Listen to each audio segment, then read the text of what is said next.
Good morning. This is a special town board meeting of the Ulysses Town Board. It is Thursday, September 15th at 9:02 p.m. I will call the board to order. I am attending remotely under extraordinary circumstances per the town policies and New York State open meetings law, as are the other two board members in attendance.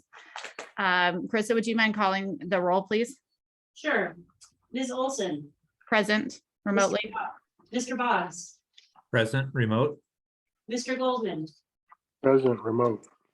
Thank you. I also want to know that it's actually 9:02 a.m., not 9:02 p.m. I'm sorry. Yes, you're absolutely right. It has been the reason for my remote attendance is causing my brain to be fuzzy. I apologize. Feels like it's p.m. for you. It does feel like it's been a long day already. Thank you for the correction, Carissa. Is there a motion to approve the agenda as presented? So, yes, so moved. There's a second? Second, All those in favor? Aye. Aye. Thank you very much. Let's commence. Oh, I'm sorry. There's a privilege of the floor, but I don't believe there's anyone in the public joining us. Is that correct? That is Yeah. correct. Okay, then we will just move on to the regular material. Cool. We're gonna start this morning with the highway lines. The highway is made up of the DA and the DB fund, as we know. And then also there's a number of lines in the A fund associated with the highway. So that's where we're gonna start this morning. And Scott is here off camera, but is Hey, present. Michelle, is the yellow bar that says MEW related process, should that be new instead of mu? That's for me. MEW is my initials. All right, And it has to do with numbers. It's not actually relevant to what's on the screen right now. okay, good. Yep. Okay, That's leftover from other budget forms. So right. you'll see those in other areas, and that's just basically numbers that aren't fully fleshed out that need a higher level of attention as we move through the budget process than the other lines. So there's a pending number coming in, like our insurance numbers or something like that. Or there's a conversation that I'm having with the department head that needs to be circled back to. Okay, cool. So this first line, the 1620.1, this town hall PS, this line actually used to be in the DA fund and is meant to be for when the highway staff and come help work on the town hall facilities. So in this year's budget, you'll see it in the DA fund. So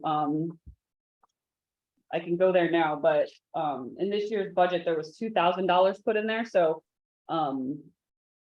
we haven't utilized that as much as we thought, and based on what we know is going to happen next year for the town hall, we thought that that was a decent number to put in there. So Okay. so town hall or town highway staff coming to help us with town hall work is what that number constitutes. The next line down is the highway superintendent salary line, and per the board retreat on August 4th, we did 4% for all staff and full-time elected officials. So that's that figure there. And then that next number down, the highway superintendent CE line, I'm gonna scroll to the next page and it will give us some details about what's included in that. Scott, do you have anything that you want to say about that highway superintendent CE line? No, it's pretty straightforward in the notes, I think. Yep. No major changes in that line. I believe it's flat. Yeah, that's a flat from this year. So no increase in that line.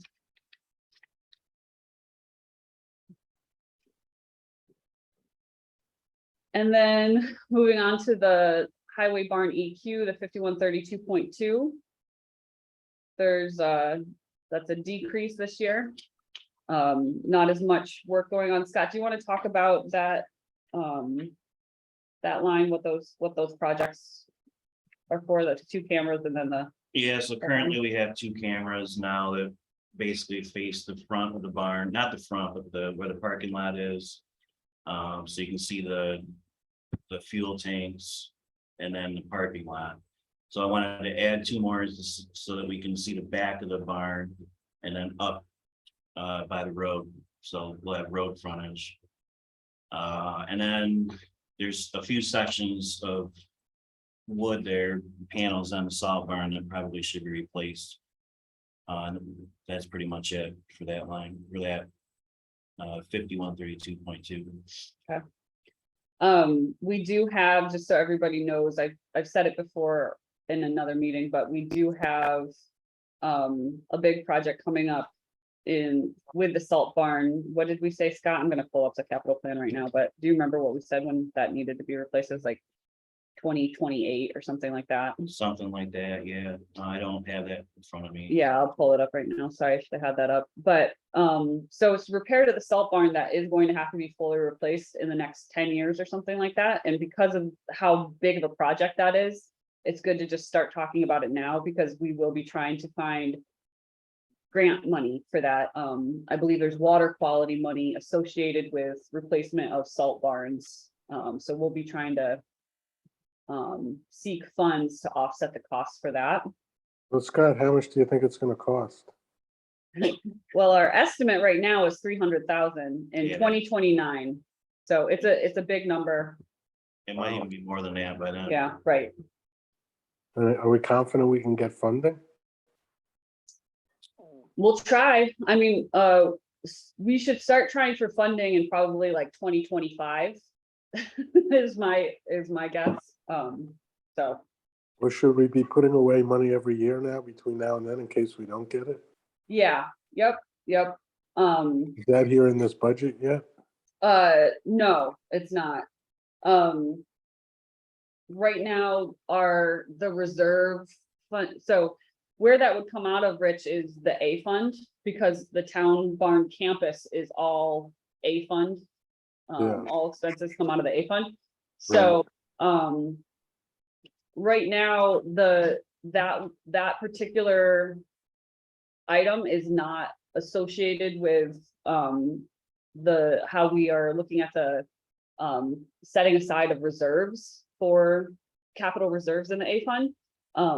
Given that that's such a big one, if we want to circle back to how much we're planning to put in the A fund capital reserve, we can certainly take a look at that number. I'll put that on my to-do list. It's gonna, yeah, good point, Rich. Let's do it. I mean, it's 7 years. You should put away at least 30,000 a year. Or more, 40. Otherwise, we're gonna have if we don't get the funding, we're gonna have a huge expense that year.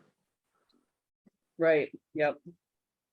All right, I will incorporate that into that. Thank you, Rich. Do you agree, Caitlin and Michael? I do. I think do, it's yes. likely we'll be able to get at least some of the money.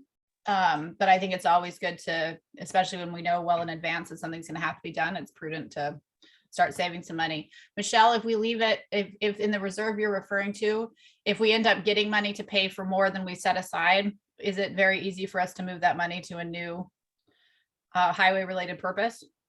Yeah, so the A fund capital reserve is where that would be put, and that can be used for a large range of expenditures. Excellent. I think it's a good idea to have money in there anyway. We do have a very large amount that we're putting in for this year that is being directly appropriated from fund balance. So we can certainly add to that number and not impact the tax levy, but take it from fund balance if that's, Yeah, I think that's important, yeah. yeah, I think that's a really good use of fund balance. I agree. All righty. So, shooting back up here, we're on to the highway barn CE line, the 5132.4. And I'm just scrolling back and forth between the first and second page of the packet that you got, which is the portions of the A fund highway budget, and then the sub budgets. So here we are at 51A, 5132.4. And I believe that this is another flat line. Yep, correct. So no increases here. Scott, do you want to talk about that at all? About this line at all? Why there's no increases, for instance? Well, I mean, I had enough contingency in there. To cover any increases, you know, seeing a problem this year. Mhm. So I think we will be fine next year. Okay. So.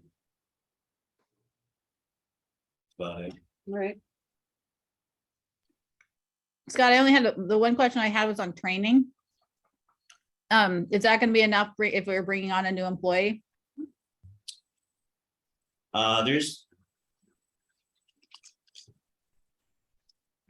Probably, I mean, I think I still have contingency in here too for that. And I did overestimate a few of these things, so I think I have enough money. Okay, just wanted to double check. Thanks. But that would be like highway school conference and training are all. Those are all. That's, should be. yeah.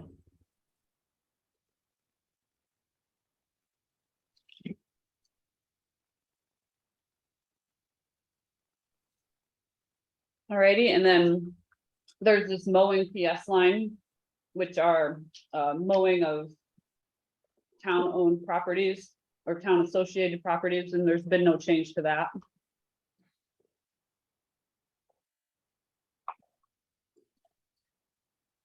We benefited from a dry year to be under budget so much. I know, Scott, Michelle, quick question. Yeah. You know, follow on Caitlin's question about training. Were you guys going to go to the highway school at all, or any of the guys going to go to the highway school? yeah, we'll probably go, that's like. I think if you sign up early, it's pretty cheap. Okay, good.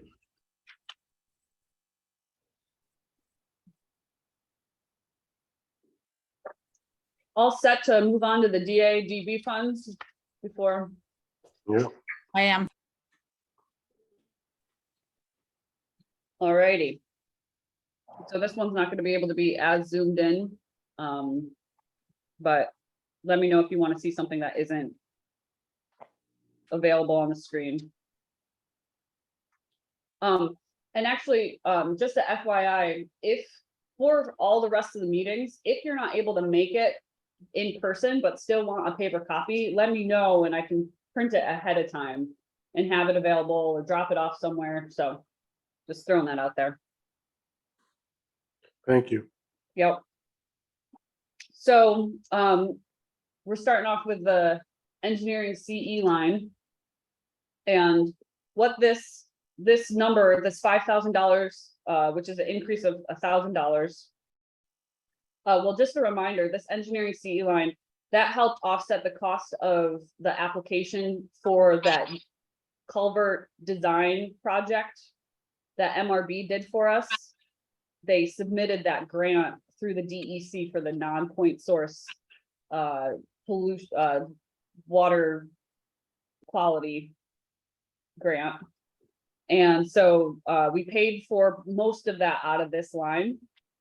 So next year, how we made up this line was we said, okay, we're gonna get that grant. And that's a $3,000 cash grant. So this number assumes that we're gonna get that grant that MRB wrote for us. It also assumes another $2,000 for grant writing or other expenses associated with what we know to be true, which is that we have a lot of work in the next few years ahead of us regarding culvert maintenance, culvert sizing, correcting, stormwater management and that sort of thing. So that's what that number comprises.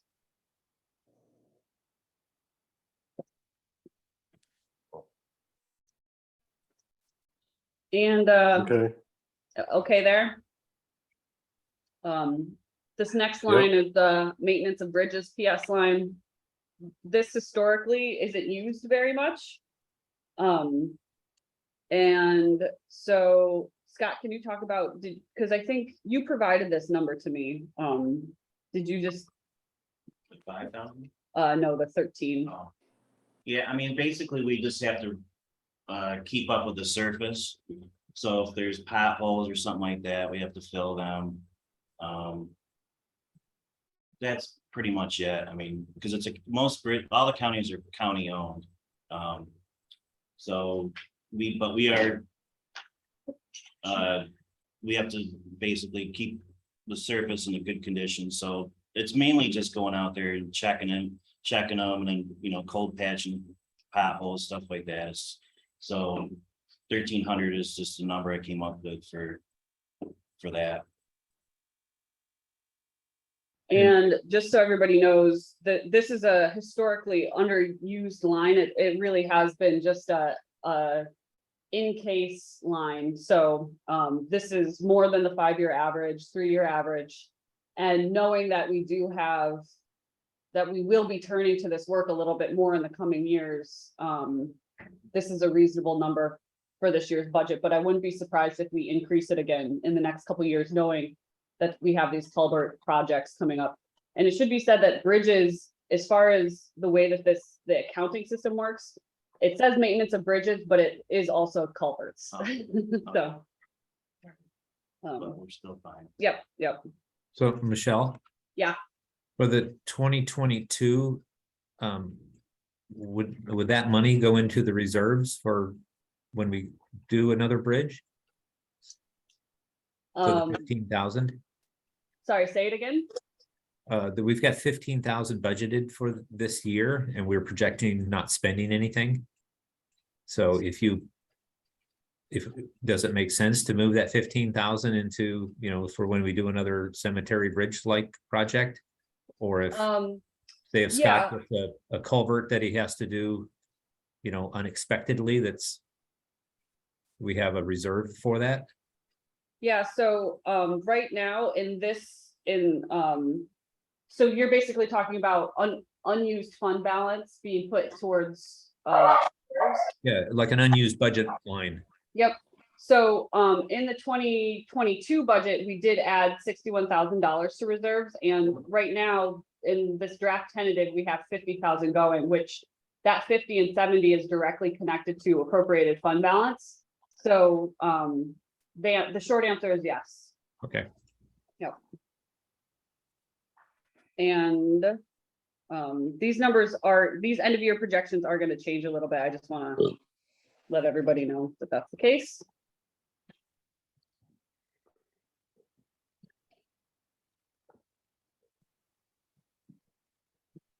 So, sorry, go ahead. On this, where are we? Which line? We're on Machinery? we're on line 4. 5180. Okay. Yep.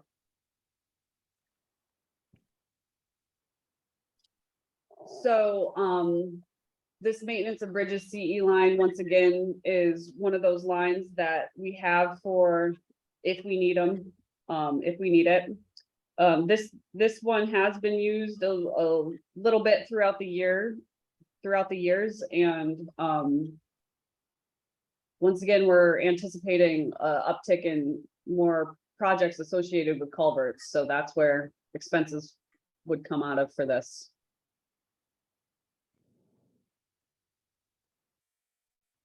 Okay. And then moving down to machinery PS, Scott, do you want to talk about that number at all? Actually, do you mind if we could take a step back and talk about all the PS lines that go towards highway staff salary? I just want to mention that in this year's budget, Scott has reduced. So the way that we look at it is we look at each individual staff person, look at their rate, and then we compare it to what Scott has submitted for all the PS lines for all of the highway staff associated with the highway staff. And then we make some assumptions about overtime. And it's easier to see if you look at all the highway staff PS lines line by line, but we have reduced overall the amount of overtime hours assumed every year. So in the past, it's been, I think, like 170 or 190 overtime hours. And in this year's budget, Scott's assumption is that each staff person will have 100 overtime hours, which is meant for these emergency snow situations. So I just want to point that out before we dive into these PS lines. So are you saying there's you're budgeting for 400 overtime hours? 100 each? Correct. Okay. Yep. All right, that makes sense. Yeah, because it used to be like 700 to 800 hours we'd budget. Mhm. And we've done a great job of trying to get the overtime, get control of it. And I feel like we are in control of the overtime a little bit better, so. We cut that down pretty good. And as far as, I just try to keep everything pretty much the same as every year with the PS line, so. It did increase a little bit, this PS line, but not by a whole lot.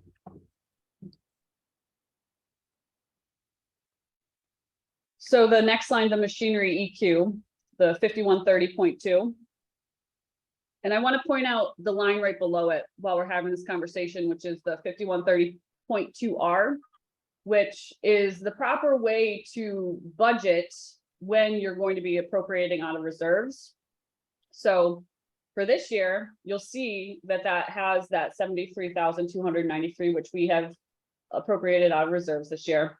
Next year, we don't have anything planned. So I just want to point out that that's a updated way that we'll be demonstrating when we're planning to appropriate out of reserves. This is via the comptroller's office. It's a budgeting tool that we've been meaning to implement for years, and this is the first year that you'll see it in the budget. So, but this machinery EQ line for 2023, that represents the 3-year payment, or 2 out of the 3-year payments for the piece of equipment that Scott can describe. But this was something that we've spoken about throughout the year. We had to put that order in really early because of the lag time. And so this is the 2nd out of 3 payments. Yeah, that's for the 2022 Mack 10-wheeler. I have been told that it's going to be sent to Viking to put the snowplow equipment on it in December. So, hopefully we'll get it next year in this early spring. That's what I'm hoping anyways.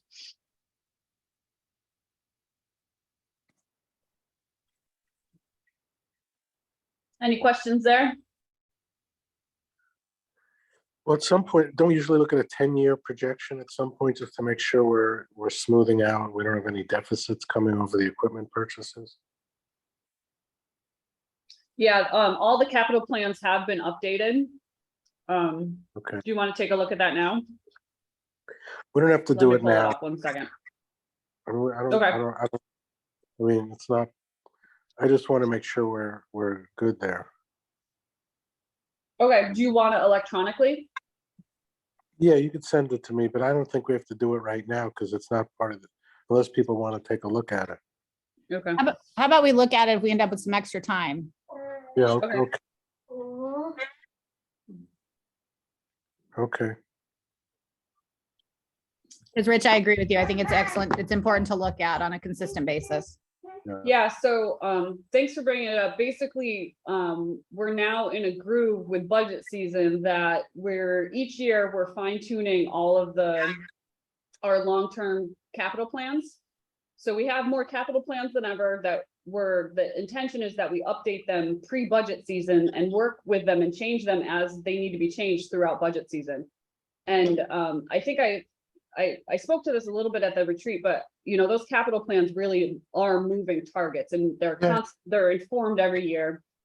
So they have been updated. All the capital plans have been updated to inform this budget. Okay. Alrighty, so sorry, go ahead. No, sounds good. Go ahead. Cool. Machinery CE. Scott, do you want to say anything about this line? I think that this one does have yeah, okay, here we go.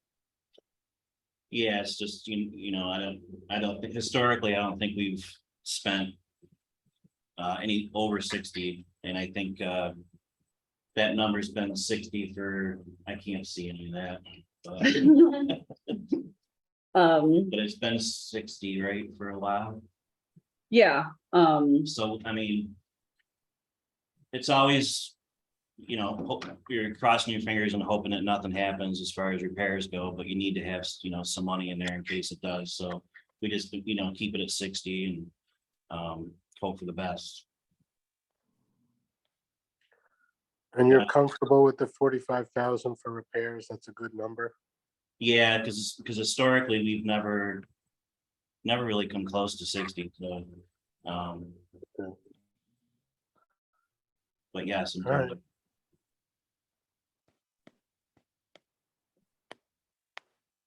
alrighty, and then we're on to the brush and weeds PS lines, which there's no change there. And then the brush and weeds CE, which there's a slight decrease on that one. That likely has to do with the fact that, didn't you have some larger expenditures in that line this year? Yeah, we updated all of our mower parts and everything. We bought, you know, new chainsaws, stuff like that. So I mean, we're looking good for next year for the brush and weeds and. You know, Scott, would you mind just telling us, or telling me, maybe everybody else already knows, what that line actually, like, what the brush and weed stuff is? Yeah, so it's for like gas and fuel for like our mowers. It's mower parts for our tractor, Okay, okay, like tree removal, chainsaws, stuff like that. okay, thank you. And Oh, I when, see that in the sub budget. I'm sorry. Thanks. well, and it reminds me of a question that I always need refreshing on, Caitlin, which is that the brush and weed CE and the mowing, or so the brush and weeds PS and in the DA fund, and then the mowing PS in the A fund, they cover different areas of the town. So Scott, can you remind us what the brush and weeds PS covers? Like what are you brushing and mowing? when- Yeah, so or like weeding? all the roadsides. And if we have to trim around all of our signs, like just like intersections and speed limit signs, you know, curb signs, stuff like that. That all comes out of the PS line for brush and weeds. Thank you.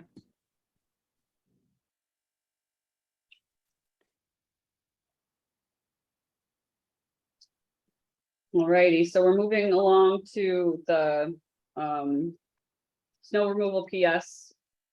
And I think everybody here is familiar with what these two sections of this budget are. It's the snow removal. And then the snow removal for other governments, which is based on the snow and ice agreement that was just on the past town board agenda. So Town Ulysses has an agreement with the county that they maintain certain areas, certain parts of the roads. So the way that we budget on our side is that we just split the costs in half.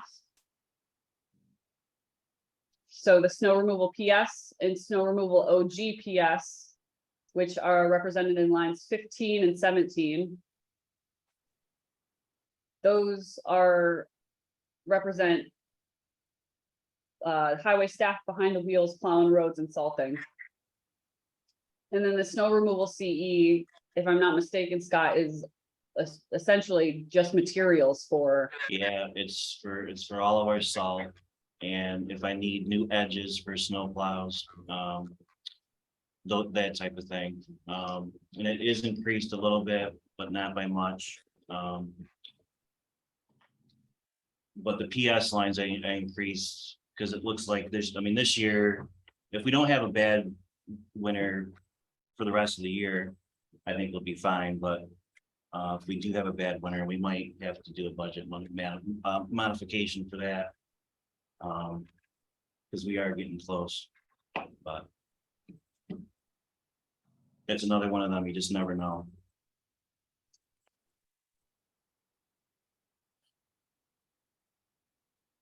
So, Okay. oh, Was somebody saying something? No, okay. No, it So, was just. sorry, Rich, you cut up a little bit. Can you repeat what you said? No, I'm good. We can keep going. Okay. Cool. This next line, this 89.1, this is what I was referring to earlier in the meeting, which we moved to Town Hall PS. It just was a little too ambiguous. We wanted a straightforward way to track what we're talking about here, which is the highway staff coming to help on the town hall facilities with a variety of things. So that's the line that got moved to the A fund. So we've got employee benefits. We're moving into employee benefits side of things. And actually, you know what? I'm gonna switch it up here for a second, if you don't mind. I'm gonna switch to the actual budget so that you can see the column headers. So give me 1 second here.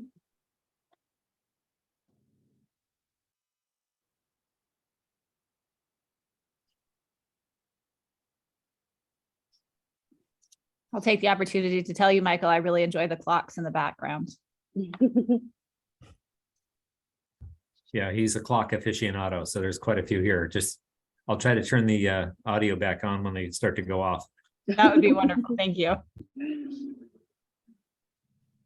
So these employee benefits, I don't think there's anything super noteworthy here, except for that we're in a different position than we were in last year during budgeting season, which we know Scott is going to make a hire to make his highway staff complete. And whenever we're in a hiring stage during budget season, we always have to assume the most expensive situation. So that's why you see that health insurance increase, is that we have to assume that whoever Scott's gonna hire is gonna be somebody who needs a family plan and all that. So I think that's the most noteworthy portion. Well, the HSA, Kate, this thing with the platinum plan, Caitlin, you talked to the union, I heard, is what's going on there? Yeah, we're going to be, we've budgeted for the platinum plan because it looks to, it hasn't been, we haven't finalized a contract. We actually haven't gotten into negotiations on the actual contract itself, but it's that's everybody's intention. Okay. That's been shared with me, is that the whole town's moving to the platinum plan. Okay. All right. All righty. And it's worth mentioning that, once again, you won't see anything in that HSA employer contribution. So really the net change is the difference between, if you add these two numbers together, the increase is actually that it's about $7,400 opposed to this $12,000 number. Okay. So onto reserve funding. We've got 3 major reserves in the DA fund: the snow and ice reserve, which at this point, the way that we have been looking at the snow and ice reserve as far as funding adequacy goes, is the cost of 2 major snowstorms, the additional cost beyond what we've done. And that's we think that for a major snow event, it might cost us $25,000 extra. So right now we have met that funding goal of the snow and ice reserve. And that's a good example of one of those assumptions that we look at every year. Is this enough? And do we want to be saving for 3 major snow events in a year? So that's up for discussion now, but that's what we have. We're not putting any money into that because we've met what we consider our funding goal for that reserve specifically. So if there's no questions about that, the next one is the bridge reserve, which, knowing the expenses, in the next 10 years that we have for that, the funding goal is, I have a funding goal of 500,000 in that, just because of knowing what we need for, like the cemetery bridge replacement. we needed that reserve, we needed to borrow from that reserve for cash flow purposes. So, although we do have quite a bit of money in there, we do know that we have a lot of costs coming up in the next few years with that, so, that's my suggestion for this year, based on how much I think we can, effectively or safely appropriate into that, from fund balance into that reserve. And, moving on to the next one, this capital equipment reserve, this is the reserve that Rich was asking about earlier. And this line, the 70,000 for this year, is actually a little bit more than what our capital plan has suggested we need to add in this year, but I think it's a good year to do it, given where we're at with fund balance. And knowing that setting more money aside now will be better for us in the future, so we can take a look at that, like, if we have time, like Caitlin said, so. All right with that? Yeah, Okay. So moving on to the revenue section of the DA fund here. We spoke about property tax on Tuesday, or I'm sorry, sales tax on Tuesday. So, once again, the finance committee has suggested that our end of year projection is what we put in the 2023 budget. But the way that the first stab at the budget, the way that I do the sales tax appropriation is based on the historic average of fund distribution. So that's why those numbers are different, is that historically compared to our historical practices in 2022, we budgeted just a little bit more than historically, the proportion. We proportionally budgeted more sales tax in the DA fund than historically. So that's why that number is a little different. And I just want to point out that that number, we're going to be taking a close look at that number throughout the entire budgeting season, because theoretically we should have a little bit more info on sales tax. And we do have a finance committee meeting on the 21st. But if anybody has any thoughts about that whole concept, we can discuss it now, but know that we're talking about it at the finance committee next week also. And it's a pretty big deal, because those numbers, the sales tax numbers, have a huge effect on our budget. So if anybody has any concerns or opinions, it'd be good to talk about them. But this isn't our only chance. So if nobody has any thoughts, we'll definitely bring that up in the future as well. So Wait till finance gets a chance to dig in. So. Sure. Yeah, and we have, we've talked about it the past couple months, about how we're modeling specifically for our end of year projection, so.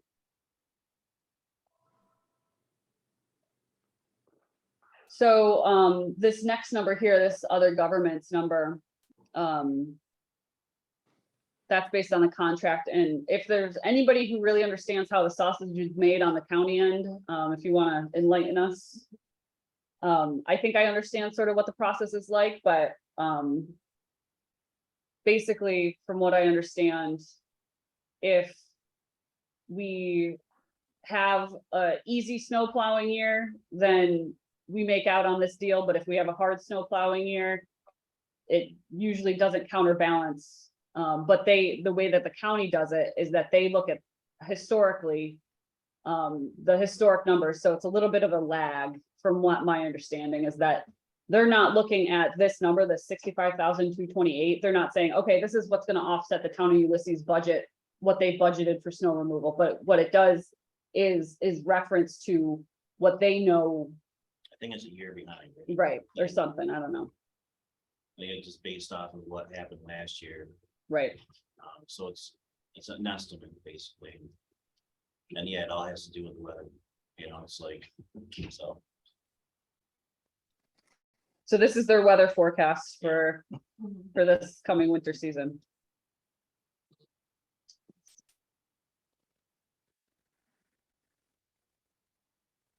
So There's no planned sale of equipment for 2023. Wait, Kate, what about this interest in earnings? How come we don't have any? We could plug something in there. Well, we know, well, I don't know why, I mean, you should do something.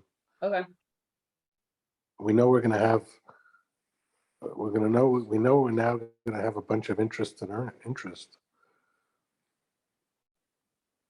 Right. do you have an inclination of what we should put in there? You know, I can, hang on a second, let me see what the historical data has been on that. No, the historical data is irrelevant because you had zero interest. So now that we're gonna get what, 2.4 or 2.7 from the trust company? What was that number we're gonna get? So you're talking about the investment in reserves? Yeah, So, that doesn't show up here. correct. But that's gonna go right to reserves, you're saying. What'd you say? That goes right into reserves. Correct, yep. So this is, only for basically what unappropriated fund balance makes in our, savings account. Unless, we circle back and wanna, invest fund balance in that treasury ladder. How So much- that's a topic for the finance committee we can talk about. Well, how in 2021 did we have, we had interest, a reasonable amount, nothing in 2022, Mhm. 575. That doesn't quite make sense. Yeah, this is one of those things that it's, you know, out of the lots of lines in the budget, it's hard to drill into each one of these. I'm happy to put a number in there for sure. Well, if we're doing it off the fund balance on what we have in the bank, it's gonna be minuscule if we don't invest it. Right. No. So how much is in fund balance?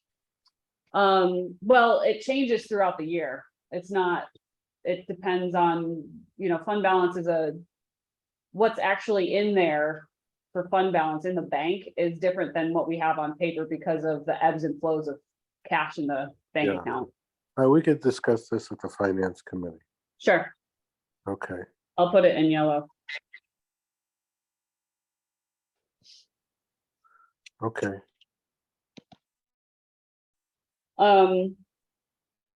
So, this appropriated fund balance number, like I said, is, it's attached to what we're putting in, it's attached to equipment that, the equipment line and the 2 reserve additions.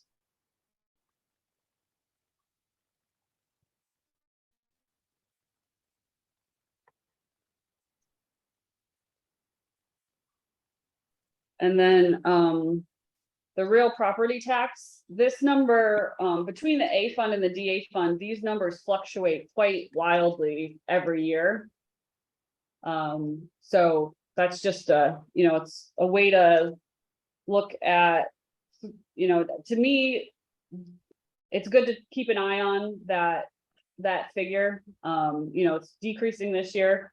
But because of the way that we shuffle around both sales tax and property tax, these numbers are, I don't find them incredibly informative as far as the way that we look at a single fund budget, so. Okay.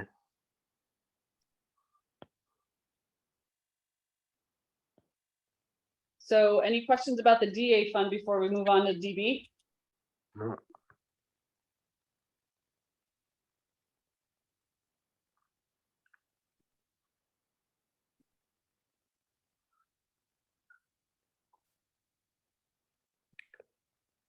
Alrighty, so DB fund.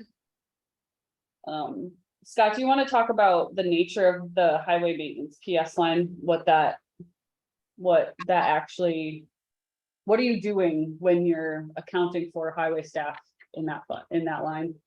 What's the staff doing? Yeah, anything that has to do with road work. comes out of that line for PS, so even when we're going to haul, if we haul stone, or if we are working on a shoulder, or fixing a pothole, ditching, that kind of stuff, that all that comes out of that PS line. So just a little bit of an increase in that line. And the highway maintenance CE consists of. Ooh, sorry.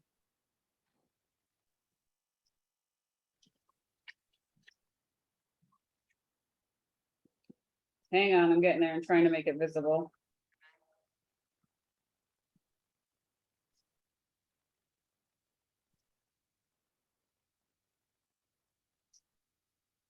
Oh.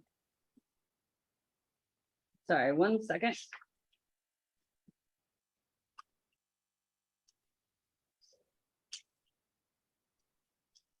So this is the DB 5110.4 highway maintenance CE.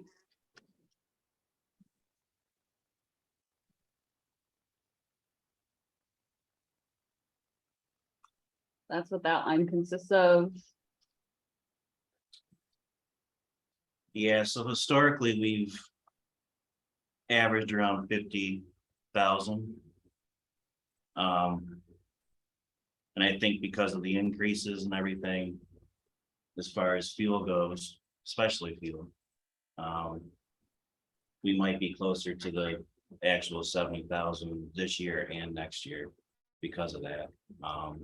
But I don't feel like we need to increase the line any. I feel comfortable that we'll still be okay. Any questions about this line?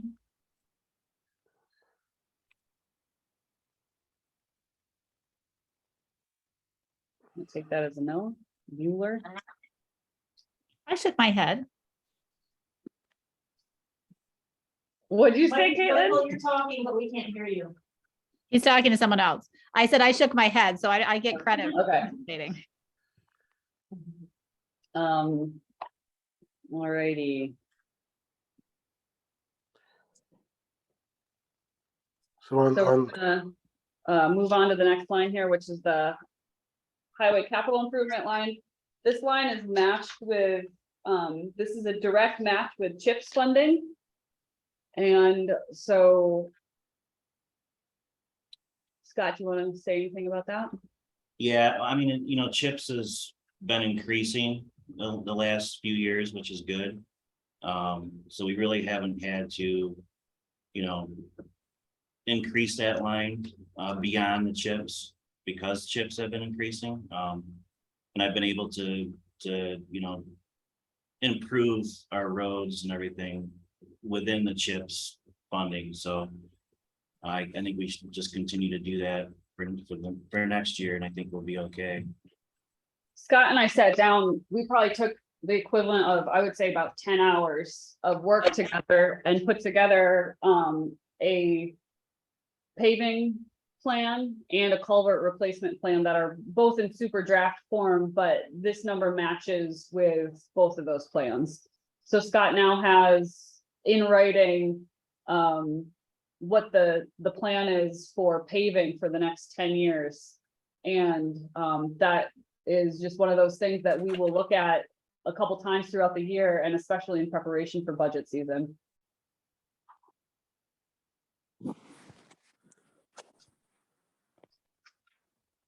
And if, you know, we did a mid-year budget modification in this line because there was more CHIPS funding available, and Scott knew that he would have the opportunity to take advantage of that CHIPS funding, which does roll over. So this year, Scott saw that, yes, we have the capacity to do more than what we budgeted. And yes, we have the CHIPS funding to do so. So we did that budget modification, which might be a possibility for next year also.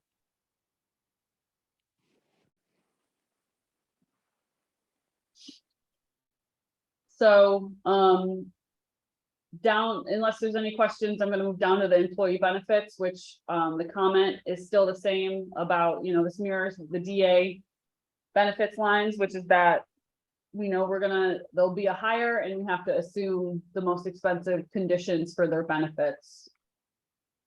You go back to the state retirement line first.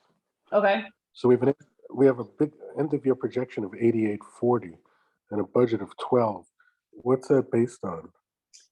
so, because they like to make our life as inconvenient as possible, the comptroller's office doesn't tell us what the employer contribution rates are gonna be until later in the fall. So right now, we're assuming a 1.5 increase in employer contribution. That's the best assumption that we can make at this Well, point. 1.5, the end of year projection versus the tentative budget is 30% increase, not 1.5. Can you repeat that? Your end of year projection is 8840. Mhm. The department request is 12,000. That's about a 30% increase, not a 1.5% increase. Yeah, so we are working without, we're down a staff person for a good chunk of this year. Right. And we have to assume the most expensive version of a new hire for next year.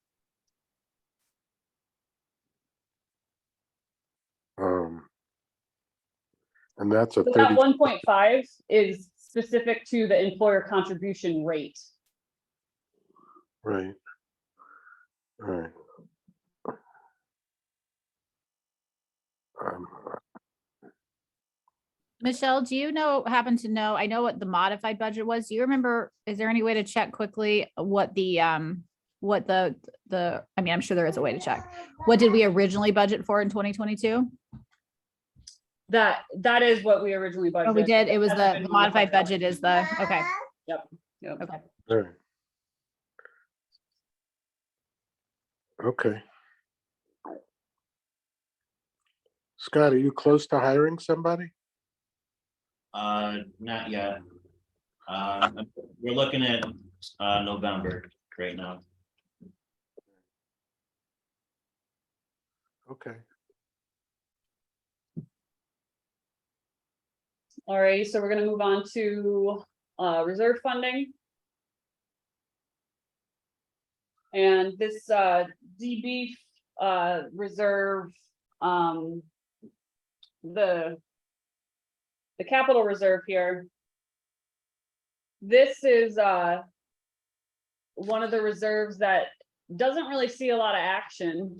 And based on the multi-year plan that Scott and I put together for culvert replacements and paving, which is what essentially this reserve would be used as a financing tool for projects in years that we have big bumps and needs. Based on that work that we did, I'm not suggesting that we add any to this reserve for this year. Unlike the next one, this reserve is a new reserve for the past couple of years. This was something that Caitlin asked about, I think last year, or the year before rather. This is the third year of this reserve.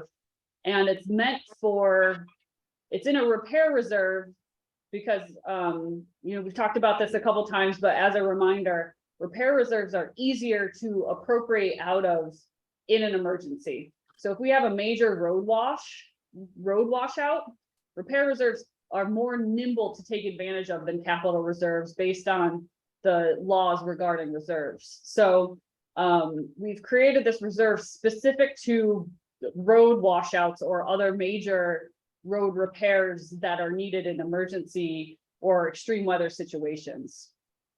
And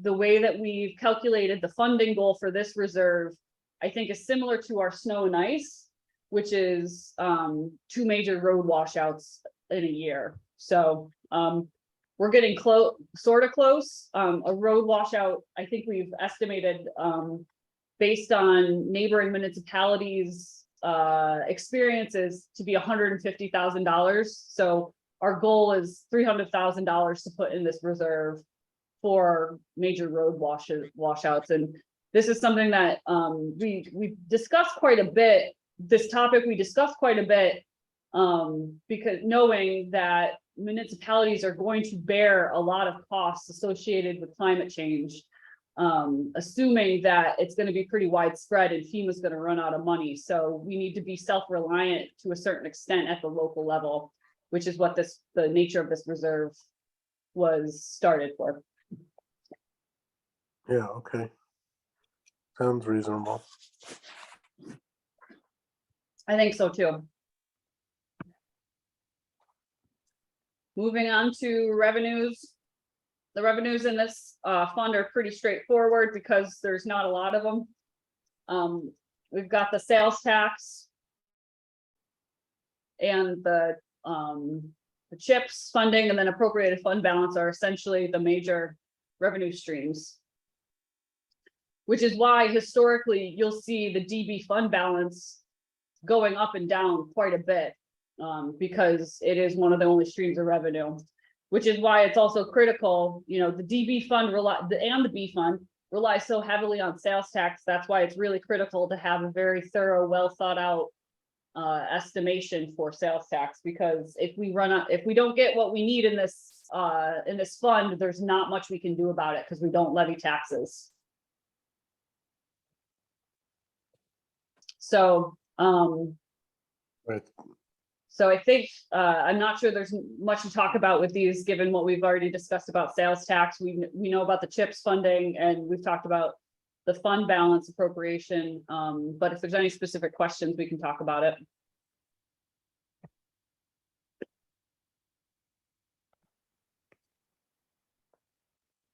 I do want to point out that Will is not going to hop on until 11 for the rec review, so we do have an hour. So we can either take a break or dive into some of these other questions that we've been discussing. If people have time, I wouldn't mind knocking it out now because we don't know what availability we'll have in the future. Yeah, let's knock it out now. Do you want to look at the capital plan? Okay, Yes, please. I'm gonna stop the screen share for a second and bring that up. And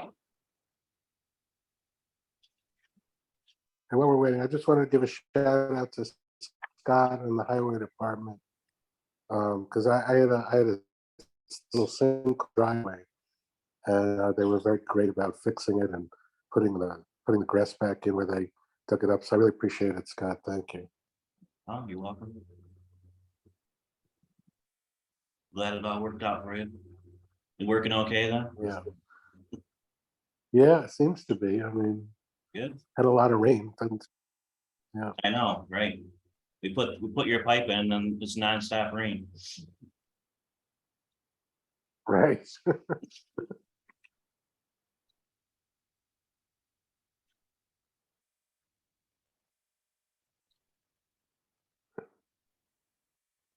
All right, so we're gonna be in a visibility situation here with the way that these work. So, all right, looks like you got it. So Scott, do you want to take us through this at all, or you know, we've got this year was a big year for our equipment purchases, Yeah. and that's why we appropriated that 73,000 out of the reserve. And coming up next year, we've got this is next year, and I can zoom in, and if you want, it might make sense to maybe I'll hide these and zoom in so you can actually maybe see it a little bit better. Yeah. It's like, Yeah.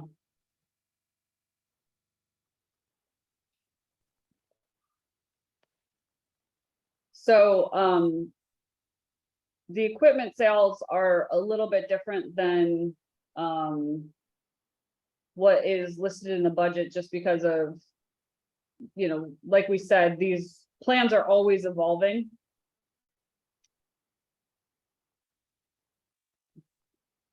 Yeah, our next big year is gonna be the 2025.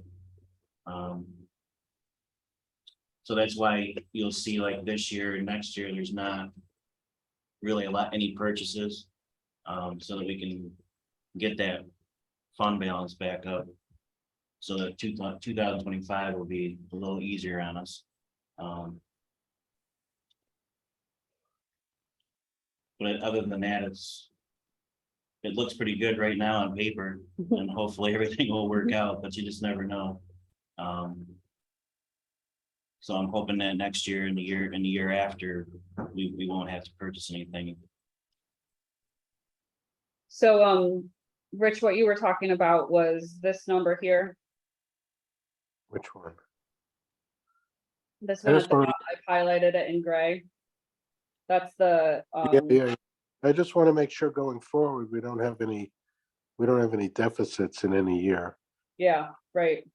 Yeah, and, so to make this even more comfortable than where we're at right now, I'm suggesting that this number right here, this 20, I'm actually suggesting we bump that up a little bit more because we have the fund balance to create that buffer. And with the amount of unknowns that we have with inflation and supply chain issues, I think that is a wise thing to do. So that means that's why you're adding the 25,000, is that what you're saying? Well, according to this plan, We- for the 2023 budget, That- we should be adding this 20,433. And I'm suggesting Okay, that we add, this 50,000. Because we have the fund balance to do so, and yeah, knowing the conditions that we're functioning within, okay. I'm good with that. okay. Oh, that's not the right one. All right, All right.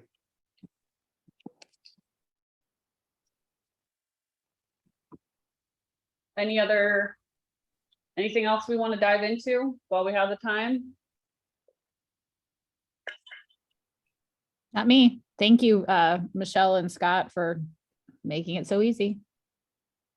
Yeah, I have to say, getting the paving plan and the culvert replacement plan done this year felt really good, felt like a huge capacity building effort, and it took some time, but it's now in a place that we can turn to that as a tool every year and make sure that it's informing our budget correctly, so. We're in, as far as multi-year planning goes, we're in the best shape that we've ever been in since I've worked for the town, so. Krista, is Krista? Yes. I'm here. So I have a meeting question because we posted for this meeting basically to be a single meeting. What's the procedure? Because obviously if we're done and we're not coming back till 11, how does that work?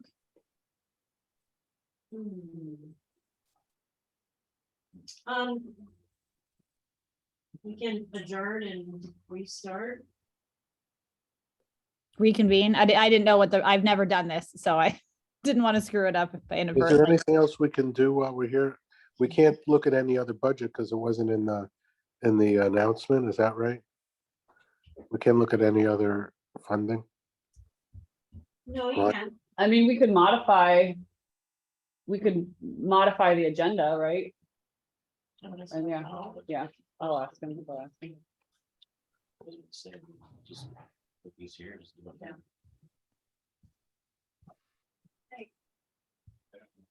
Well, we're.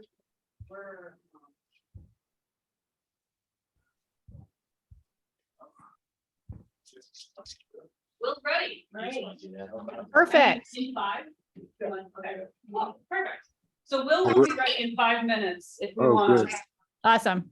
Gonna take a 5-minute break? Let's take a 5-minute break. Beautiful. Right. Mhm. Thank you. Well done. Thanks.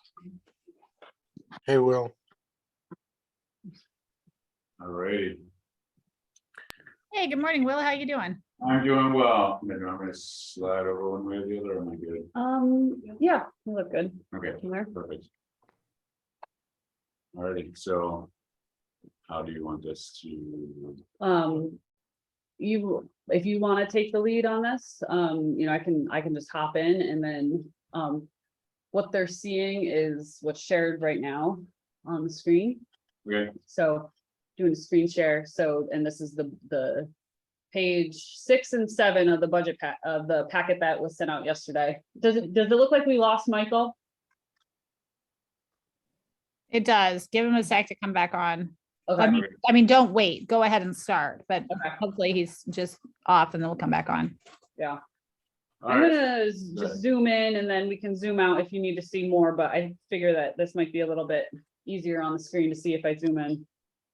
all right, so like the first director line, that's for my salary, so that's fairly self-explanatory, change. And I can hop in really Yeah. quick on this one, which is that we're estimating a slightly lower number of hours for Will based on what he knows to be true as he's forming this rec program from scratch. So it's a little bit of a decrease, but his like all other staff salaries, there's a 4% increase in there with a little bit less hours. Right, yeah, so because of where I am as a part-time and I'm like right on right on that edge. Of the 20 hours per week versus over 20 hours per week. But with the time that I end up like taking off, it always goes under, so it makes it easier for us to budget as if I am like an under 20-hour employee, so that's what we. Working with Michelle had budgeted for the year as being essentially a 19-hour a week employee versus like a 20-hour a week employee. So that's where we came to that number. I'll still be working 20 hours a week when for most of the time, but then if I take off, during Christmas or Thanksgiving or at any point in time in the summer, it like automatically lowers my hours, so then I'm lower than that threshold. So that was a justification for that part of the budget. The summer camp staff, so that budget is reflective of the proposed, which we just talked about yesterday, the proposed raise in minimum wage again to $14.10 an hour for next year. So originally, if you see in 2022, the budget that we had was 36,000. The year to date, as you can see, is the 38,617. We talked with Michelle and Caitlin because we had, due to community demand, we raised the money, which means that we had to hire more staff. So we came in over budget for the summer camp staff for this coming year. But we needed even more staff due to a number of reasons for absences or vacations or college students leaving early for school. So the budget was increased to the before to a $41,600 number, but we had to increase it again because of changing what the minimum wage would be for the whole course of the summer. So that's where that $47,800 jump is, where it seems to be a huge increase looking from one year to the next. But the hourly wage plus having to get more staff on it has raised that number considerably. So I don't know if you have any questions on that. We can get to how that will be offset for revenues when we get to there. And I'm just gonna hop in really quick and explain those gray blocks for the next few lines. We talked about it a little bit on Tuesday, but I'll just restate it, which is that in the 2022 budget, we budgeted for stipend related coaching Yeah, instructors and coaches. Yep. in these individual PS lines, which is inaccurate because they're not salaried positions. They're not, because they're stipend, they don't have anything to do with benefits or anything like that. So that PS line is inaccurate. All of those stipends are now represented lower on the budget. The 70/20.42 rec CE programs is now where all of those stipends live. So, Yeah, okay to move on to the 7020.41 Rec CE, the rec director supplies? Are there any questions about what we've discussed so far? Not for me. Alrighty, Okay, so for the rec director supplies, this is only a moderate increase from what we had before. I'm gonna go to the. yeah. this. Okay, so for the notes here, like for that is essentially the rec desk software, which is 3,700. That's what we were charged this year. It's also allowing for a slight increase for what that software could be for next year. I don't know if their prices are constantly going up. I have not been given any of that information from them so far. Training certifications and passes. So this includes, the summer camp training certifications are like the first aid certifications. We train all of our staff in first aid CPR prior to the camp. On some of those certifications, they are 2-year certifications, and the health department allows for 2 years. Some of the certifications have to be done yearly. We have a person that does the certifications for us at a very low rate, so that helps. But the more people that we have, the higher that rate goes. And then the passes are for swimming, Watkins Glen and Saginaw Falls State Park. Those are fairly minimal costs, but they end up being about $125 a summer. And then the background checks of staff, this is an increase from last year of $700. So New York State Health Department changed the regulations on background checks for essentially everything. So every instructor, for every program, it doesn't matter if it's a 1-day program or a 5-week program, or like the summer camp, every single instructor has to be background checked. They haven't said if it has to be yearly or not, but like with transition from year to year, as far as volunteer coaches and instructors, this is going to be increased. I changed the company that we were using. So we have been using Commercial Investigations for our background checks, but their cost was variable. So if we had an instructor or a coach that happened to live in multiple states, they would run all of their background checks for each multiple state. So essentially we could get charged like 3 times or more for one particular person. I moved this to a company that's a subsidiary of Sports Engine, which is a program that does a whole bunch of different functions, but they do background checks, and it's $20.50, and they do basically the same rate of background checks, right? So it's a set cost, which is fairly standard across the industry, that it's at this like $20.50 level, or 21 or 22, and not this variable where we had one person where it cost us $375 for one background check. So even though the cost had gone up, the amount of background checks will increase like throughout the year. So even at this like $20.50 level, it may get up to that, but without knowing how many people I'm going to have to be background checking like each year, including summer camp staff, which is about 18 people, and then the different baseball staff, head coaches, assistant coaches. The numbers begin to add up pretty quickly for new staff every year. And at the youngest level, for new coaches that come in and teach like the T-ball and that type of stuff, like they're new every year. So that's about 8 coaches a year that are brand new on that level. Sometimes it's only 4 if a parent has already done it before. So that's where that increase has come from. And that takes up all like the rec director supply. So that's a minimal cost, but it stays fairly consistent year to year. All right, so we're back to the 7020.42, unless sorry, does anyone have any questions about what's in those lines? I have a general question about how we actually see the P&L on this whole thing. Or revenue, are we making money, losing money, even, neutral? Yeah, so Rich, this line was created especially for you. This one right here, All right, yeah. rec department related. Put my name on it. You get your own number. I So want, our, I want a plaque. I was gonna say, So- it could be the Rich Goldman Memorial. Revenue Line, line. right?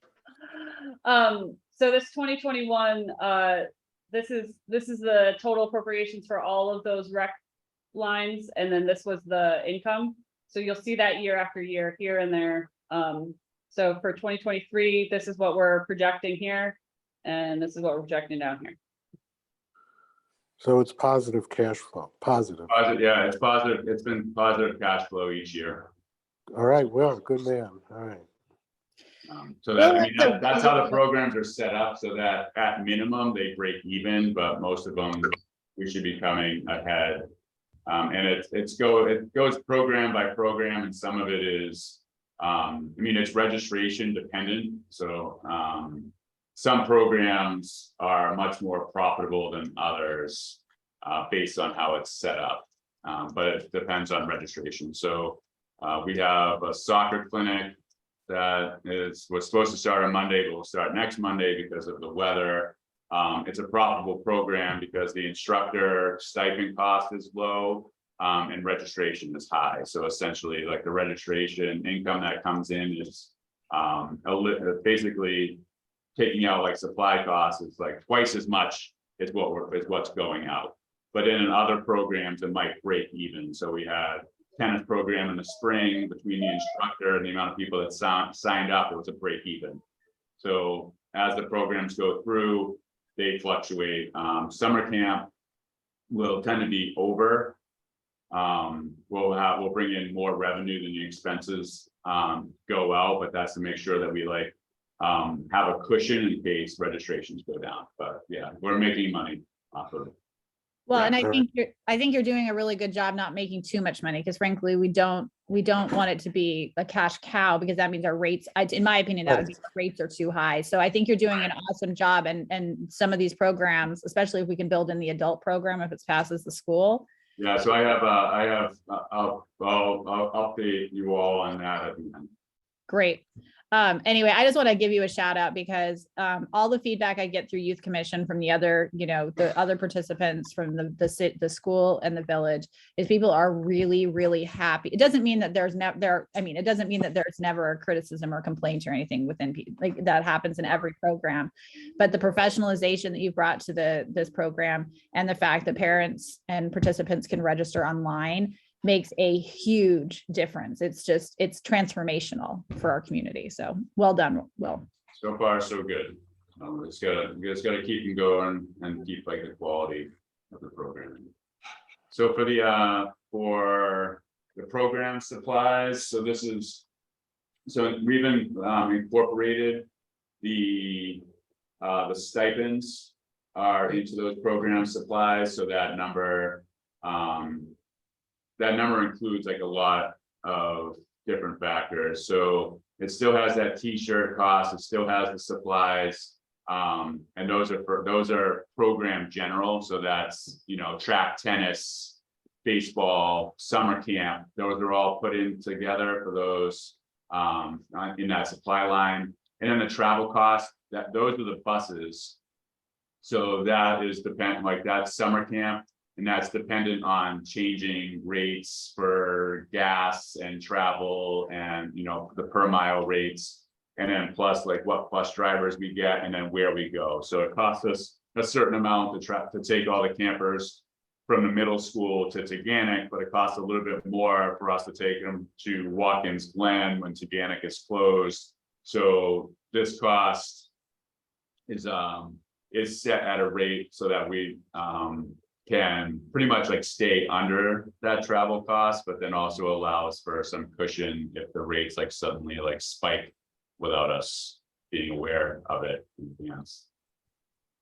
They give me an estimate every year, but part of that like travel is because they have union pay rates for the different bus drivers. I could get one bus driver that takes the job and makes $40 an hour for the whole summer, or I could get one that makes $24 an hour for the summer, and I have no control over who takes on that role. I would gladly have the 24-hour dollars an hour bus driver, but that's not up to me. So that's a travel cost. So that's built in And now built into that cost are all the stipends. So the stipends include are the coaches, or if there's any like extra program fee. So if we join a league and then they charge us a per player for that league, that's built into that cost. And what's also for like when you see the winter sports stipends, that's also built in for basketball reps that we have for our youth team programs. So we pay for those reps, and they're typically that's anywhere, that's usually around like $35 to $50, depending on if someone works alone, a game alone, or they work with a partner. So a lot of them work alone, so it ends up being like $50 a game to have a ref for each of those games. And we get certified refs. It's not just parents that are out there calling. And then summer clinic stipends as well, so that's built in for all the different ones. And then other camp special events, so this is like Seabreeze, for example, you know, covering the cost, or we have to buy the tickets in advance for Seabreeze, and then if we don't use all the tickets, they refund us for the difference in the tickets. So that's about the cost of what it is to buy all the tickets to send the camp to Seabreeze in summer.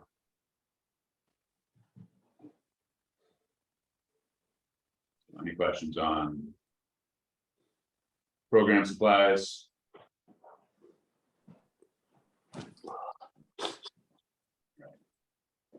And then, all right, so adult community rec is so that's $1,200 that we have for the budget. We haven't spent it this year, but that's as of yet.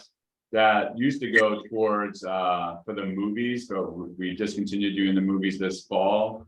But with the now approved adult community rec, we have money in there in order to be able to potentially have to buy equipment for adult rec. So I just met with the business office and the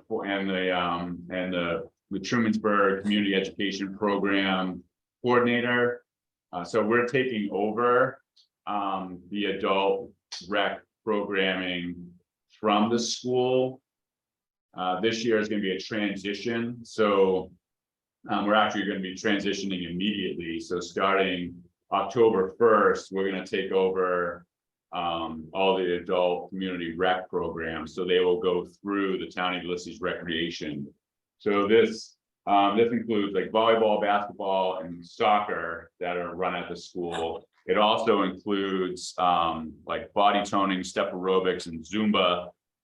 There's some yoga programs, there's some weight training programs. So there's a lot more programs than even I had known like existed. So we'll be taking those on as well. And these are minimal cost programs for us as far as like for us putting out expenses. I don't have to buy basketballs. I'm not buying soccer balls. The only thing that I would potentially buy is that I want to bring in winter pickleball to this area, because that's a sport that's increasing and they have no place to play in the winter up in this community at least. And to be able to offer that, to see like what the interest is, because it's a sport that's gaining momentum. And then I'd have to buy the nets to have that infrastructure in the school. So if I do that, so there's money set aside for that. But this is so as far as like choosing like a price point that we have, it is, and the amount of people that sign up for these different programs, it's a revenue generating program with very little expenses. And we're going to start October 1st with basketball and soccer and potentially volleyball. So there are people that are already in place to be the coordinator for those programs, and we'll see like what that generation is like when we get down into revenue lines. I had a set a baseline, but we may easily hit that and potentially go way past it. So that's something to talk about as far as not wanting rec to be a cash cow, but if there's like a program that's going to bring in like a chunk of revenue without expenses, we just have to like adjust for price points for that to make it so that it's I don't know, a discussion I guess for another time. But Well, you send me the adult rec program information. for I the will. newsletter? Yeah, so, and that, all that information, yeah, is, and talking with the school, so the school is gonna have it on their site, because people go to the site for theirs, we're gonna have to send it out, we're gonna have to put it on our website, it's gonna have to go to TCR, it's gonna go up on Rec Desk, so. At the beginning, all that information is gonna have to be circulated to a number of different places. And it's gonna start coming out like this week and then moving forward. For what I think it's worth, I think that it's the idea that even at reasonable rates, like Will and I, you and I previously discussed, for doing adult rec, we Yeah, can charge incredibly reasonable, what I could perceive as incredibly reasonable rates, which helps subsidize providing access to kids, frankly, in the summer, to right, much needed childcare. So to me, that's not that, I think the way you're looking at things and collectively, as opposed to an isolation of different programs, is really good. So I mean, these programs, I mean, it's gonna like, for basketball, right now it'd be like set up where it's essentially like $10 a month and they get 12 hours of basketball a month, right? I So- find that, yeah, that's deep. the That same seems thing to me for soccer, deeply, yeah, that seems deeply reasonable to me. That's, It's not at a high expense rate for No, what, no. for what we have, so. So adult rec, so that's starting, and we have like that money in, that line could change or could stay the same. Year after year, depending upon like the need of that program. Some of these programs, which I don't know yet, may have instructors that do receive a stipend. I know the volleyball, soccer, and basketball don't, they just get to do it for free. But I don't know about the toning of step aerobics, Zumba, how that works. So at some point in time, stipends may have to be put in for that adult community rec. And I like literally found out about those an hour ago, so I don't know all the specifics on that. So that 1,200 may end up being partially like stipend for next year. But as far as like looking at it moving forward, we're in no rush to be able to make it happen, and the revenue will cover the cost for that program easily. Right. Sounds great, Roy. Sounds good. Yeah, so that's, I guess we go down, we can look at the revenues. So we have, the projected revenues here, so, we have we're like pretty much right on target for the $79,000 for projected revenue. We may end up exceeding that, due to the adult rec that's gonna be starting. But it's not gonna go by like, thousands and thousands of dollars, so we may end up, probably breaking like the, $80,000 for this, which changes, and then we have the 2342, which is the United Way, and the contribution from the Youth Commission, so we have like that total for here, and it should be above our expenses fairly easily, but we'll see like how that works. So does the village contribute to this program? Yeah, so that rec services OG is basically the difference between what yes, yep, that is from the village. I was about to dive into the Wait a elongated, minute. but. Well, I'm 2351's from the village. Well, So no, that- 2472 is from the village, 3,000 is from the United Way. So the village is contributing how much? So the village to the youth commission as a whole contributes like 32,000 or something like that. And this is the portion of that contribution that goes towards rec specific programs. And the other part goes to the 2350 youth services OG. So this is the portion of the village's contribution to the youth commission that's specific to rec. All right, so here's my question. We talked before about being cash flow positive, but if that includes a contribution from the village and I assume us as well, then we're not cash flow positive based on the programming, It's based on the contributions of the village and the town. Am I thinking about that right? Well, the way that I think Yes. about it is that the youth commission, that service pays for essentially Will's position in a Yeah. lot of ways. Yeah, so if we took out, so the rec programming is covering like the rec expenses. The only expenses that are not being fully covered are my salary. So the Right, rest so of- when we talk, it's not accurate. I just want to be clear if the public asks. I would have left this conversation saying, oh yeah, we're cash flow positive on the whole thing, but we're really not. Well, it's the same like any department. So the fees, for instance, that planning and zoning collect do not pay for those staff members. We don't bring in enough revenue from outside taxpayer sources to cover the position. So basically the taxpayers are effectively subsidizing the positions, which enables us to actually be able to offer services, because without those positions, you don't have services.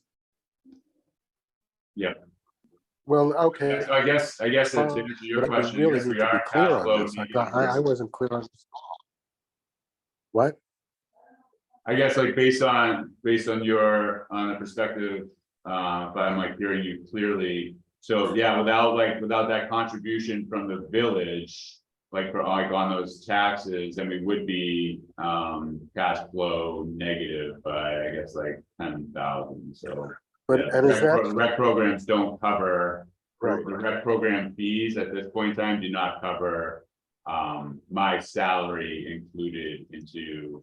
all right, let's just be very clear on that. And also that 20,000 or 23,000 from the village, do we make a comparable contribution? I believe so, right? Yeah, so theoretically, be it's half and supposed half, to, right? yeah, we're supposed to match that. Well, I don't think we're matching the 20, I think like within the 20,000, it's 20,000, not 23. 3,000 of that is from the grant from the United Way that we received, that we get 3,000 this year and 3,000 the following year. So that's All right, $6,000 for that. So 20,000. Yeah, so the 20,472, the youth commission awards that, and I'm not 100% sure how they get like their money. I don't know if it comes, I have no idea. So, So they don't have any money. So what the youth commission does is the youth commission is the advisory board that advises both the town and the village. And what ends up happening is requests for funding come to the youth commission.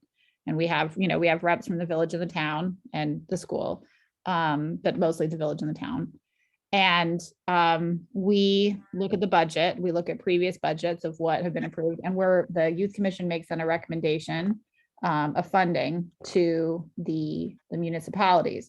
And that's based on, we go through and we're not just looking at the rec program, we're also looking at the rural youth services through Cornell Cooperative. We're looking at the summer reading program at the library. There's one other thing, I think that's it actually. yeah, And then we're looking at, the rec partnership, but the rec partnership's a flat fee, so there's no, and the town had already approved that contract, so that was a set amount. So then what we do is we look at that total budget and we subtract any revenue generated through grants, which you got through the United Way, and the town and the village, the recommendation to the boards is, here's the total budget, and by agreement, by MOA, the memorandum of understanding, the municipality split the cost. So So that's out of what we that have. 20,472, are we paying half and the village is paying half? It's not a single line, though. We are paying half of Will's budget. Essentially, we're paying half of Will's budget for recreation services minus and it's not the whole budget because there's also revenue that comes in from programming. But Will, could you walk us through what's actually in your budget that the rec commission is splitting between the two municipalities? so, Because it's 20 something, right? yeah, it's 20,000 472 is like, it was like the requested amount from the town, well, through the youth commission. So so part of that like money that's built out of that cost, like goes to covering for like my salary, covering for any additional like costs that we would have for personnel and stipend costs that we have. So when I like fill out that application, I like put in what our budget is and what our Yes, right, I put in basically all the same numbers that we have here. And then take out much of the expenses, so a large portion of what the money that's coming in from like the town and the village goes towards my salary. In order to be able to run the programs that we have here. That are set up, so, and I believe that it's a half and half, was what I was led to believe, that the town and the village each put in like half in order to make that contribution work across like the whole budget. But I've never been in like as far as like the minutia of the numbers, so all right, so that number comes in like based on the calculations across like all the programs and including my salary. yeah, okay, good, thank you. Now, here's my problem. Sure. I've been on this board for 9 years. I consider myself reasonably savvy in financial matters. I don't understand this at all. I really don't understand, and I've never understood this whole relationship with all these moving parts. So I think we need a tutorial on the whole, because I don't have it. And I don't think any other board member has it. You know Kayla, what? you might have. Rich, I have been confused about the way the youth commission works and how it interacts with our budget. And I was at the last youth commission meeting and it was very helpful. So I don't know if there's a way to have some sort of tutorial. Like someone made a flow chart at one point. Yeah, I need a flow chart. We do need a flow chart here, because Yeah. there's so many moving pieces. yeah. I don't feel competent to talk to a taxpayer about how much we're actually contributing and give it an, really good picture. I just don't feel. So Rich, in very rough numbers, basically, and I'm giving rough numbers, so don't hold me exactly to it. But the youth commission approved approximately $22,000 budget for Will. Okay. Right. And so the town and the village are splitting that cost essentially. So we're coming at about $11,000 of taxpayer money we're going to put towards this rec program that's showing up on your screen. So we're effectively, to the best of my understanding, subsidizing this program about 10% Okay, from the So that's town of good. Ulysses. good. That's good information. I mean, again, it might be 10.5, it might Right, be, yeah, I got it. but but it's that's just a- roughly what we're doing from the taxpayers. We're subsidizing the overall program about 10%. And are we also subsidizing the youth commission? The youth commission doesn't make any money. Right. So we subsidize, we pay for, but this is just one piece of what the youth commission looks at. So the youth commission is also looking at the summer reading program for the library. And we split the cost between the town and the village, we split the cost for rural youth services, which is Ethan's program that he came and presented on. Right. And all the municipalities in Tompkins County, all the rural communities in Tompkins County participate in that program as well. Got it. And then we split the cost for the rec partnership also. And we're 50-50 splitting the cost for the rec partnership. We're 50-50 splitting the cost for Ethan's program.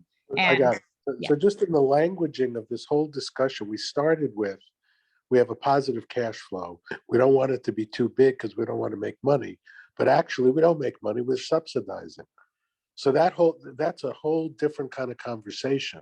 well, no, the programs though are not losing money. We're subsidizing Will. We're the Yeah, but taxpayers are that- paying for Will, not for the programs. Well, that's splitting hairs. I mean, if we're paying, that doesn't make Yeah, sense. but I think that's like where the confusion was coming in from my side. Because I'm like looking at like not losing money on the program, but I wasn't factoring in like my salary, so that's like. Right, well, you have to factor it in, Yeah, right? I mean, yeah, because when I factor in those costs, I factor in that money that's coming in from, or that's getting allotted to us from the United Way and the Youth Commission. right. Right. I'm just saying, when we present this to the public, I think we have to be extremely clear, because a lot of people want to know, what are we subsidizing? And if we're subsidizing a rec program, fine, let's at least be clear what we're doing.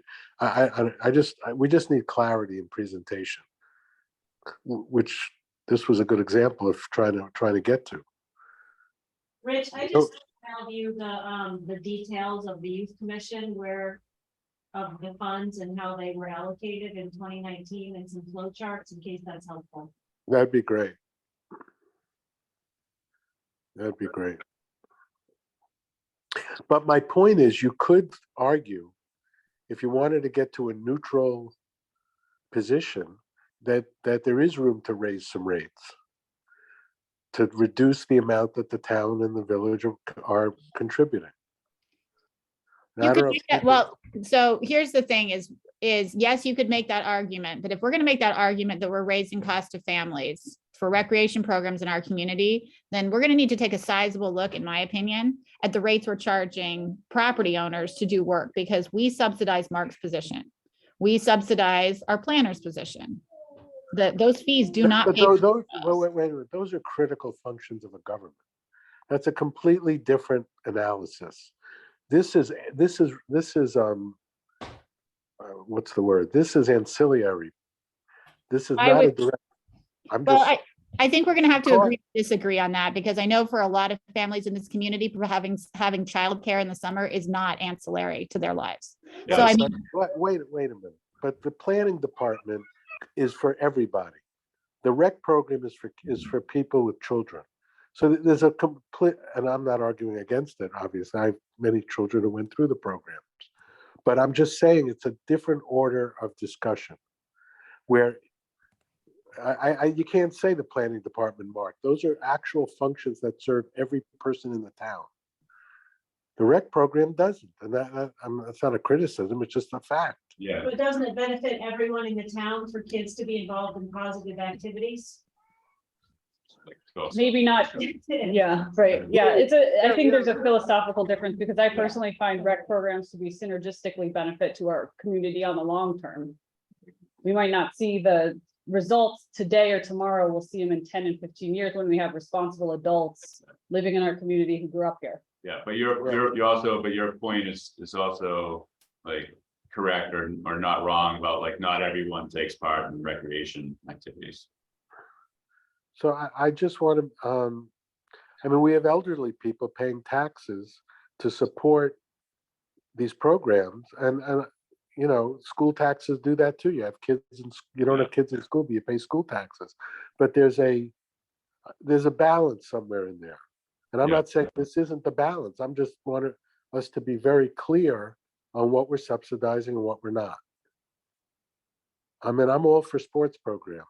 My kids all went through them. So I just want us to be clear on what we're doing. So when we present this to the public, we know what we're talking about. Yeah, So it's fine. yeah, so the program is subsidized.